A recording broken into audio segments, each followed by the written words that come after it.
para Chatham House, The Chatham House in Comexi, on behalf of HSBC, it is an honor and a privilege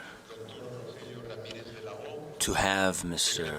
Rogelio de la O, Minister of the Tax Authorities of Mexico since August 2021. He is in charge of the topic that we will be talking about here, also on the following panel on economic recovery post-pandemic here in Mexico and throughout the region. It is an honor to have Rogelio here with us. He is a great economist with a PhD. I was an ambassador in the country where he studied. He studied at the University of Cambridge. For those of you who studied at Oxford, you will have to put up with the fact that he is a Cambridge graduate. The idea here is for Mr. Secretary to talk to us for 15-20 minutes on this topic, and then we will take some questions from the floor. So this is the extent of my participation here, and without further ado,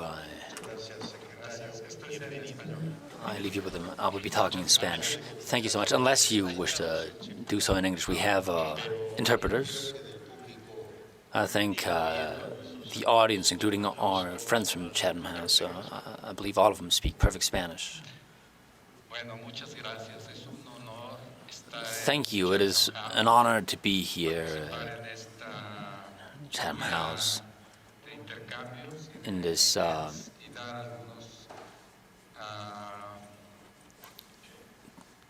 terrific ongoing exchange, and I will share some remarks on economic policy and our expectations here for Mexico's economy. It is also a great pleasure for me to be here with a great friend, Andrés Rosenthal, who is presiding of this meeting with all his professionalism and charisma that characterizes him, and to be here with friendly, familiar faces, people I know and admire, the professionalism. Oxford, Cambridge, doesn't matter. We can just call it Oxbridge.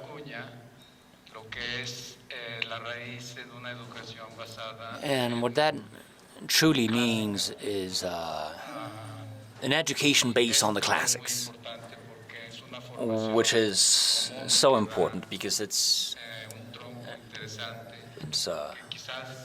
an education that, a kind of education that has become very rare in today's day and age. I'll present a brief introduction to Mexico's economy along 4 lines, and I'll give you some highlights, and please forgive me for using terms in English. Sometimes there are terms in other languages which can be more accurate.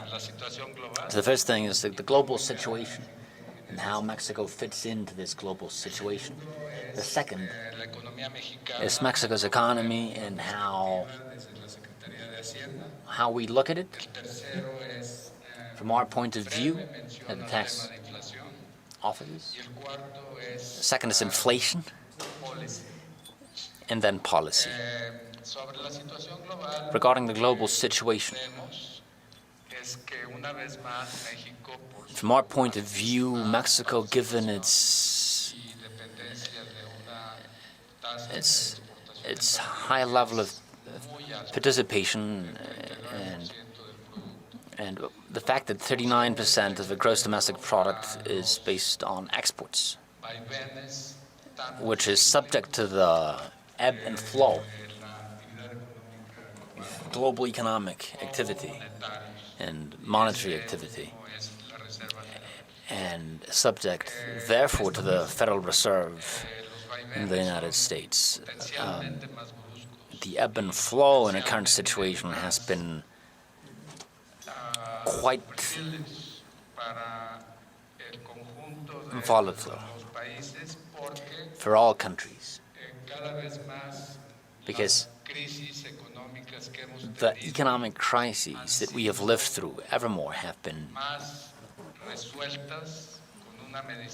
solved through the medicine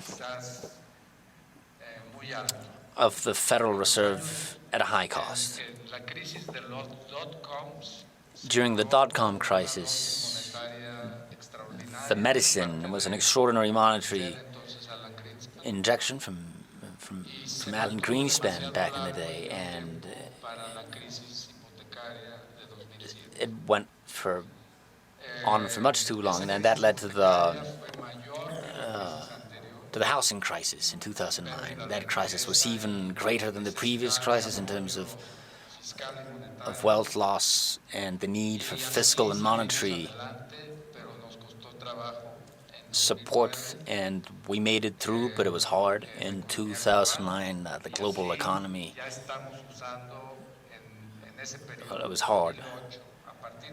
But during that time, as of 2008, the use of low interest rates was kept for a very long time, and then with a brief hiatus in 2017 and 2018, when there was a modest adjustment to the interest rates from the Federal Reserve, we got to a crisis where the use of leverage is ever greater on the tax side and on the financial side, and now we have very high levels of debt, which have led to a neutral use of monetary policy, notwithstanding the Federal Reserve, given that it has signaled a pivot toward a correction of expectations. This will then, it may surprise us in the sense of ever higher interest rates, which will have an impact on us all, including Mexico. It always has had a huge effect on Mexico, given interest rate hikes from the Federal Reserve. It hits all countries, but these upward trends in terms of interest rates always hits Mexico particularly hard. When Alan Greenspan did so, our exposure to that was huge, and with $30 billion in desabonos. We made it through, we pulled through, but this was only through support from the Treasury, through an exchange account, which found Mexico's economy in a situation of having to commit our oil receivables so as to be able to pay for that. For that support that we received in 2008, we had learned our lesson. By then, our economy was much stronger, but notwithstanding, we had the correction we needed was quite severe. In 2021-22, our economy is not growing very much. It is not bullish in terms of internal credit. There is not a high level of exposure of portfolios to the credit cycle. But still, the interest rate hike from the Federal Reserve will have an impact if it goes up as we foresee that it may. That is the external context. Now, within Mexico, the internal context, we may have an impact in the measure that the Fed adjusts its interest rates. The economy of the United States, their number one client, a top client, is moving toward a scenario of possible recession. I'm not predicting these are scenarios. Mexico's economy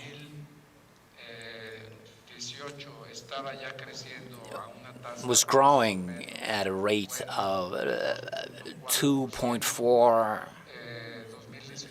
thereabouts rate in 2018, and with 2019 this government took over, the government, the administration I'm part of, and our approach was to have an anchorage point for our internal market based on a gross domestic product to soothe the anxiety of the market. Given the anxiety, certain concerns in the private sector regarding our candidates, so we set this fixed posture just to soothe concerns, to say there's no reason for any such concern. This is a government that will be balanced in terms of and we have done so. We had a 52. There was a bit of a hike during the pandemic. So we started at 48, went up to 52. We're now at 49. So this is a first message from this administration in terms of policy. To not speak of politics, which has a different connotation in Spanish. The other point is that we have not raised tax rates because the private sector believes that a left-wing government will raise taxes because they believe that the rich must pay more taxes, and then they will say that this is wealth to be redistributed. That is the second anchorage point. No interest, no tax raises. Next is social programs. We have a candidate who, in his travels throughout the country, has identified many areas of opportunity and needs, given the long-standing lack of opportunity in many regions, throughout many regions of the country. So he has set up a series of social programs which at the start were subject to questions regarding whether this was the best possible use of public resources. Notwithstanding, when the pandemic hit, it showed to be, it turned out to be good because it generated stability in a sector of our society which would have been gravely, severely hit, and which would have not been able to withstand the effects of the pandemic. And for this reason, in 2019, the government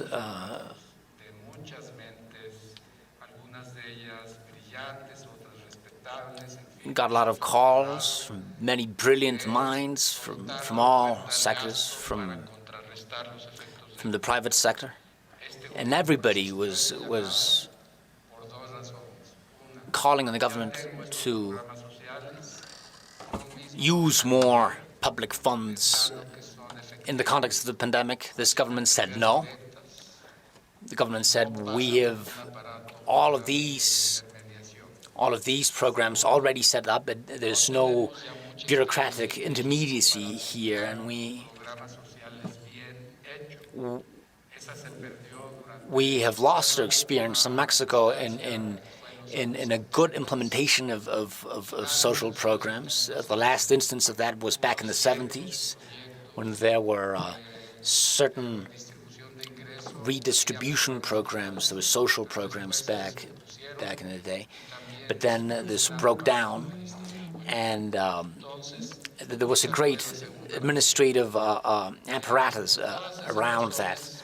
So for all of these reasons, and beyond that, given that, well, in hindsight, we now know that that we got over the pandemic relatively quickly because of vaccines and because governments and countries realized that they had to have some faith in these vaccinations.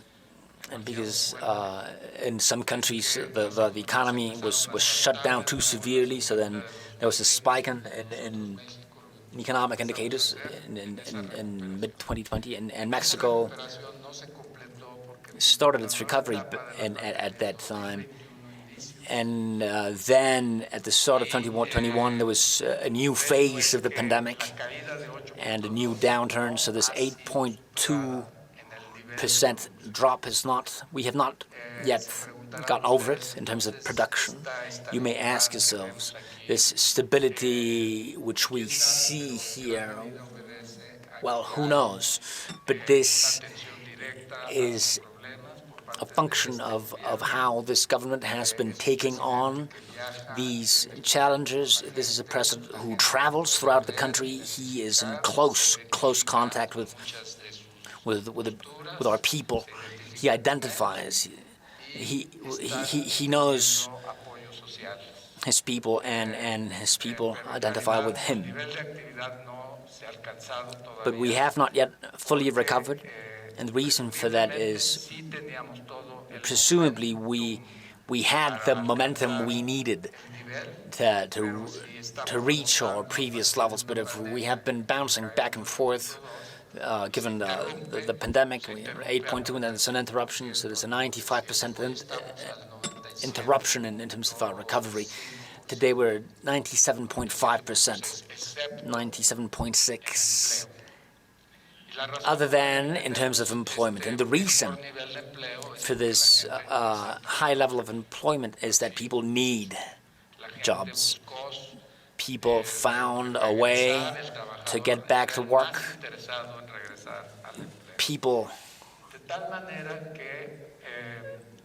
Workers were the most interested in getting back to work. So if we have keep our levels of activity at reasonable levels.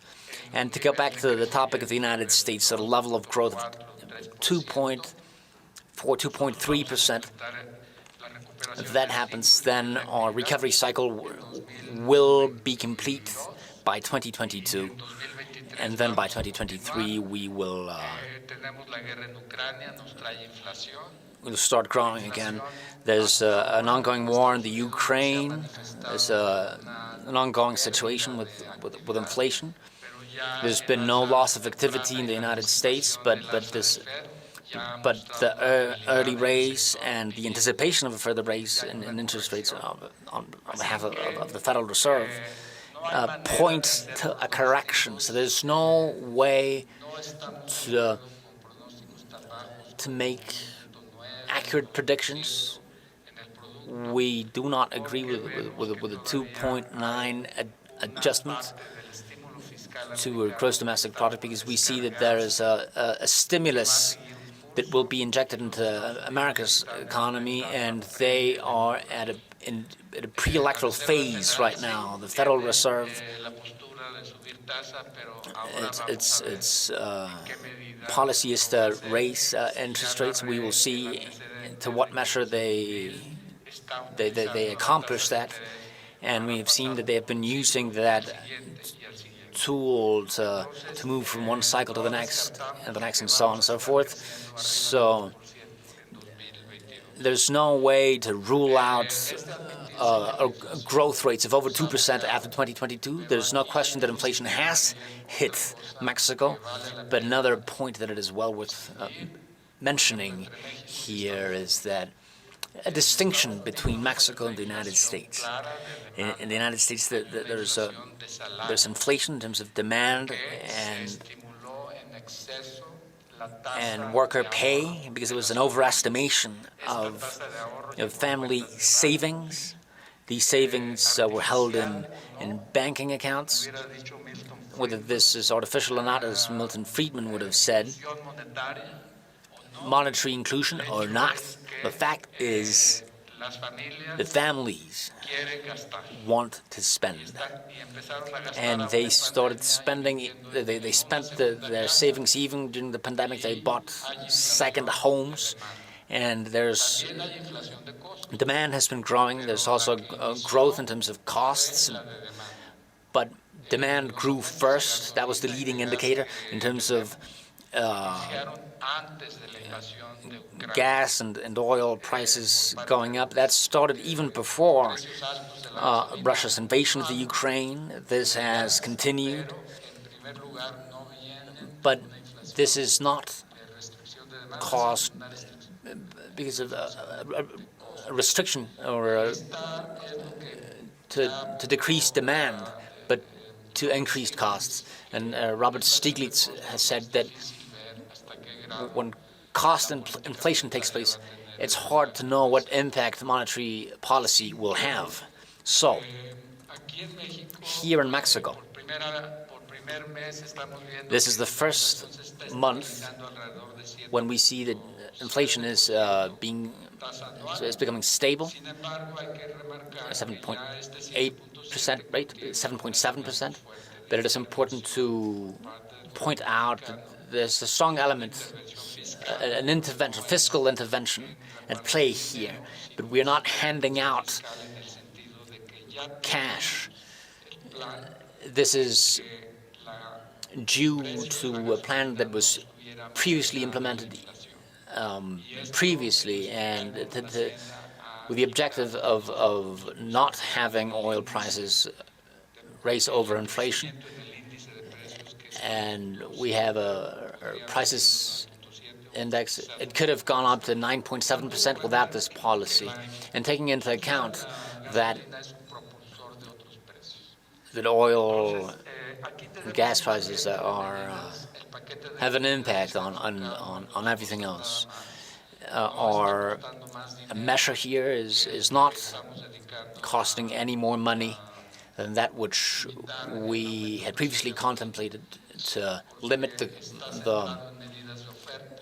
raise in the price of gasoline, because it is focused on our production and our supply domestically. And what we do is to decrease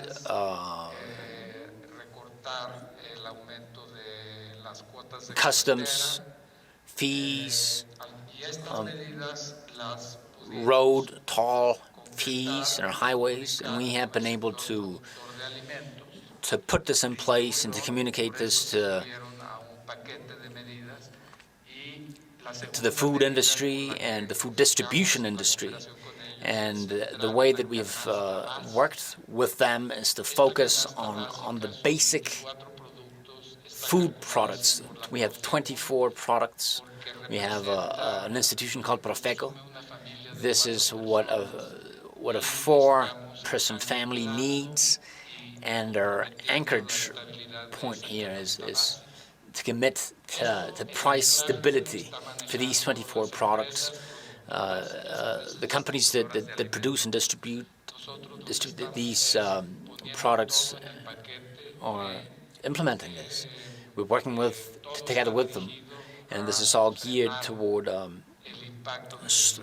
mitigating the impact of inflation on these 24 basic food products, although the impact of the raise in gasoline prices has an impact universally to the families of our country. It is a relief that prices have remained stable for these products. I don't want to go on and on about this. I've mentioned our anchorage in terms of the gross domestic product, and this is the main part of our policy. I've described that. I've described our package in terms of inflation mitigation, and I open up the floor to questions. Thank you so much, Mr. Secretary. I think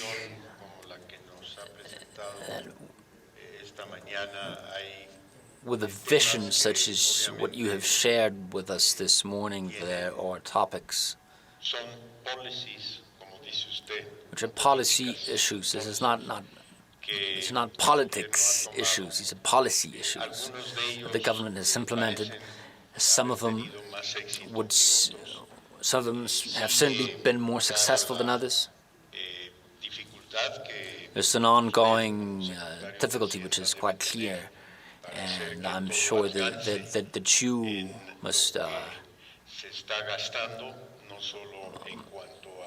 know this with full clarity, what is being spent in terms of fiscal subsidies, the IEPS in terms of gasoline prices, the infrastructure projects that are currently being worked on, and all of us, everyone in Mexico, hope that you succeed in all of this and not lead Mexico into a situation where our debt grows beyond what you have already mentioned. Beyond that, I believe that our debt, the percentage of debt in terms of gross domestic product is now lower than it was a year ago. We have some time. We have time for two questions. From anybody here in the room, I don't see any questions in the chat room. So please raise your hand if anybody has a question for Mr. Secretary, Mr. Carlos Camacho. Thank you, Mr. Secretary. Welcome to this meeting. I would be very grateful if you could say something about the situation of Pemex in the mid to long term, specifically in terms of the debt within internal debt and foreign debt also. Anybody else? Don't be so shy. It is not every day that you have the opportunity to interrogate Mr. Secretary here. Good morning, Mr. Secretary, and good morning, everybody. Arce Saavedra from Comexi. Our friend, the ambassador from the United Kingdom, showed us a headline. It was an incident, it would seem, a few blocks from here last night. You speak of international concerns. What are your concerns in that regard? Well, security, most of all. This is our main concern, security.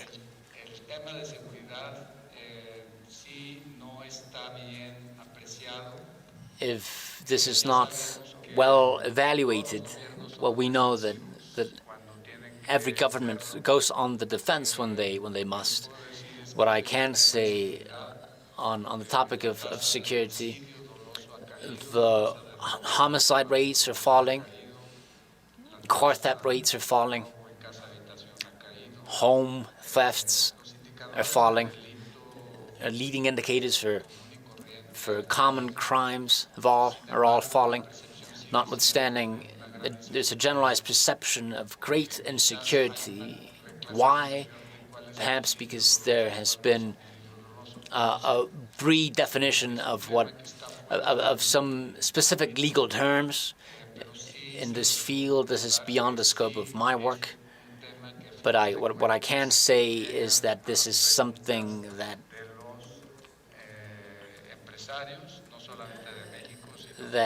of course Mexican business people have concerns in this regard, foreign business people working in Mexico have concerns in this regard, and this has an impact perhaps not in terms of investment expectations, but maybe it does have an impact in terms of bringing personnel to Mexico, so that is something that's very important to us.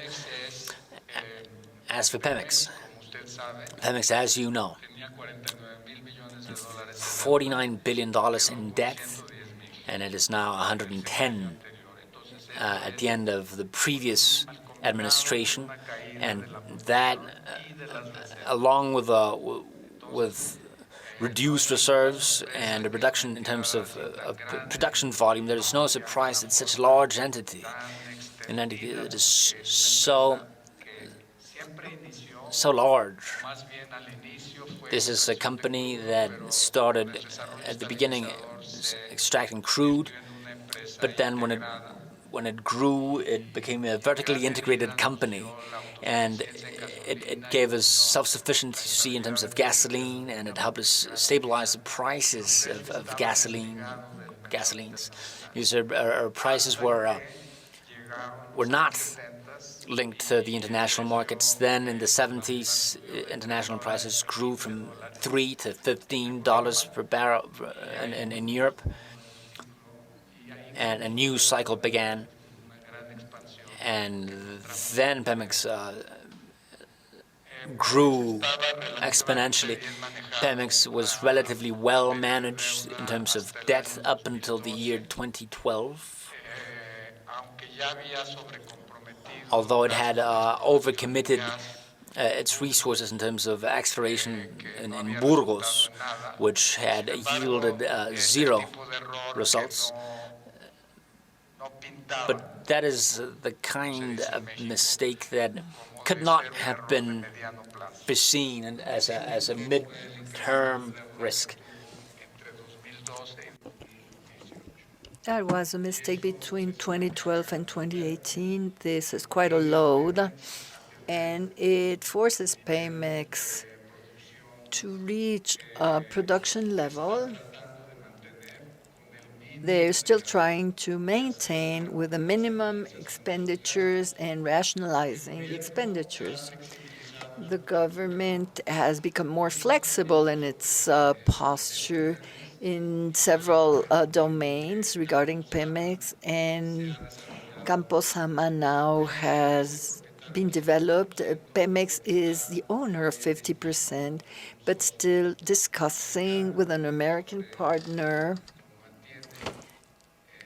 to see if Pemex will keep on the explorations or drills or if it's going to be the American partner. But the government already sent advice that this has to be decided who is going to operate this field. So this in regard to drilling and exploration. Now,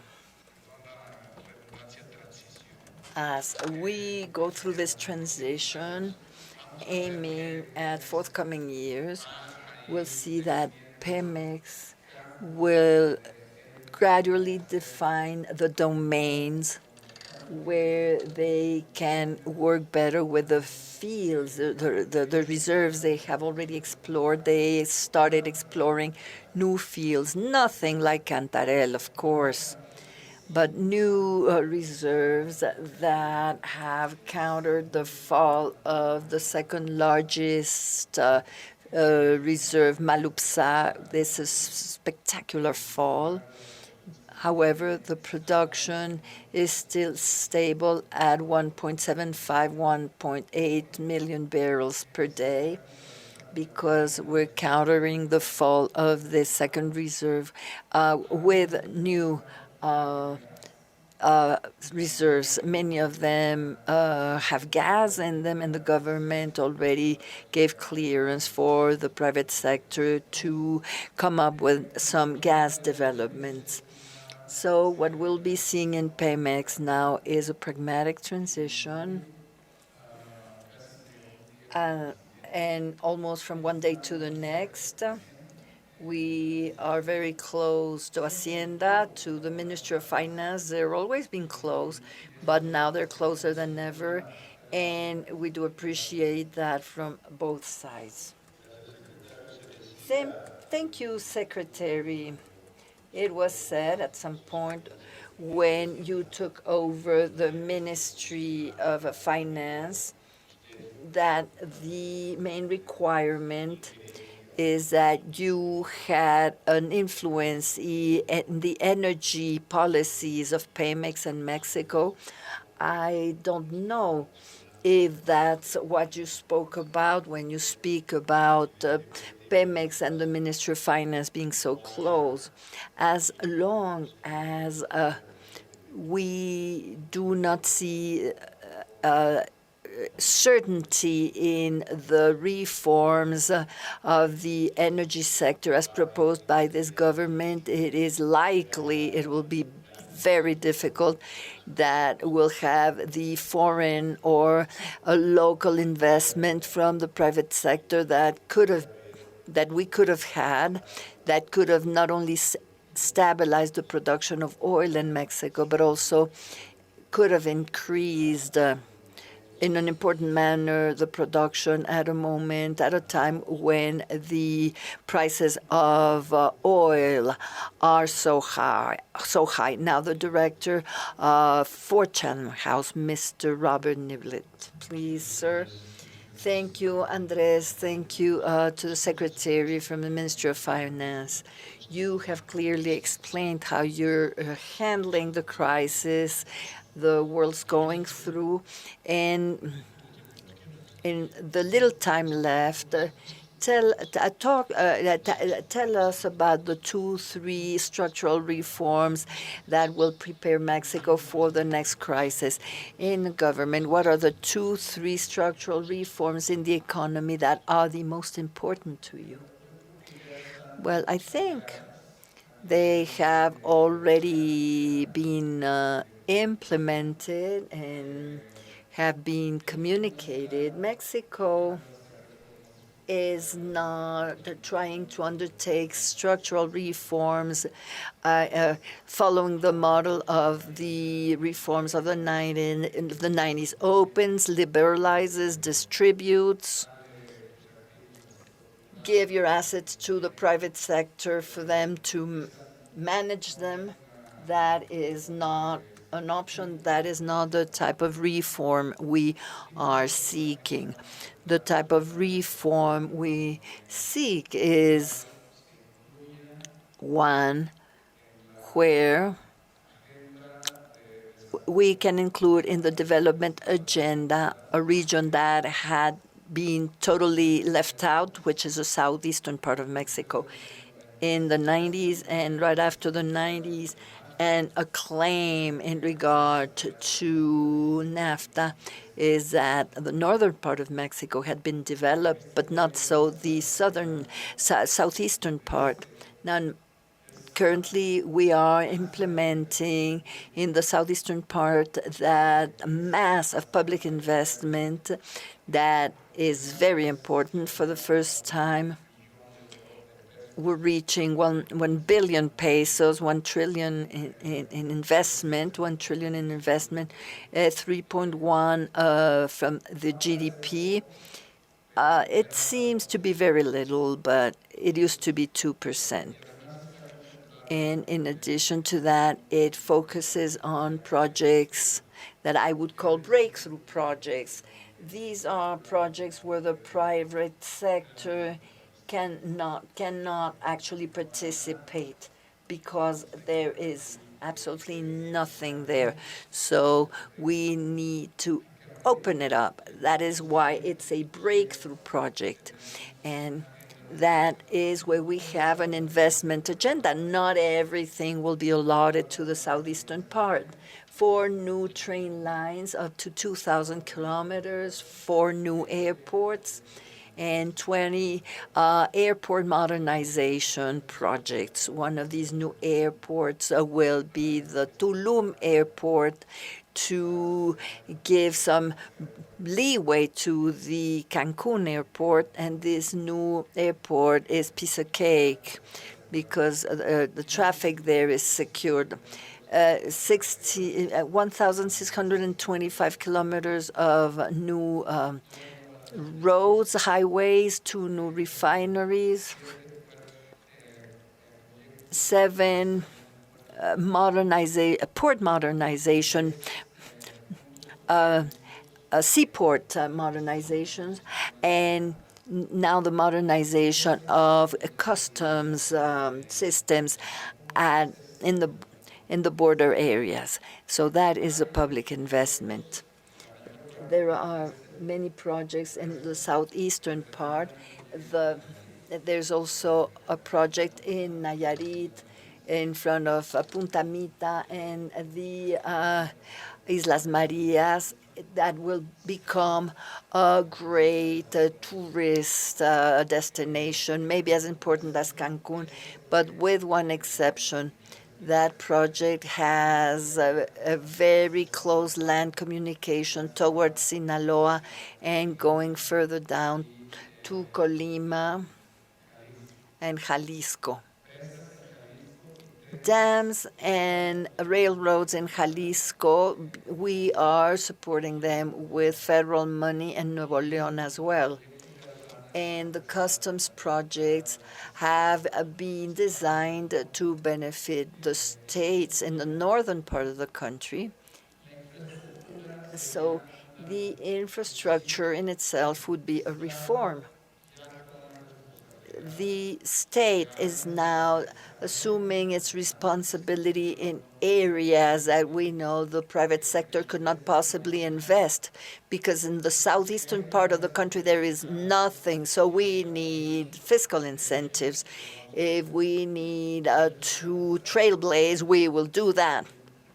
The public sector. Now, the way we have set forth this public investment project, from the onset, the state has to invest because of the reason I already mentioned. But we will be getting private investments later on, and around the Tren Maya, we are starting to see private investments.